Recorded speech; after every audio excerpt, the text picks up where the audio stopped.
আসসালামু আলাইকুম। এটা হচ্ছে আমার ছোট একটা পেয়ারা গাছ, একদমই ছোট। দেখেন, পেয়ারা ধরছে, অনেকগুলি ধরছে, বেশি বড় না। যদি দূর থেকে দেখায় আপনাদেরকে, এই যে দেখেন, ছোট্ট একটা ভাঙা বালতির মধ্যে লাগাইছিলাম পেয়ারা গাছটা।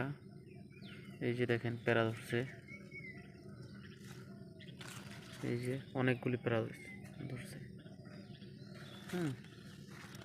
এই যে আরো দেখা গেছে, এরকম আর একটা গাছ আছে, দেখাচ্ছি।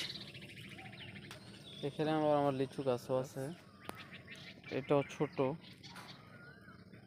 এটাও এই যে দেখেন, পেয়ারা ধরছে, দেখছেন, ছোট ছোট। এটাতে কম ধরছে, ওইটাতে বেশি ধরছে। এটা পরে লাগাইছি তো, এটাতেও ধরবে আরো ইনশাল্লাহ। ধন্যবাদ।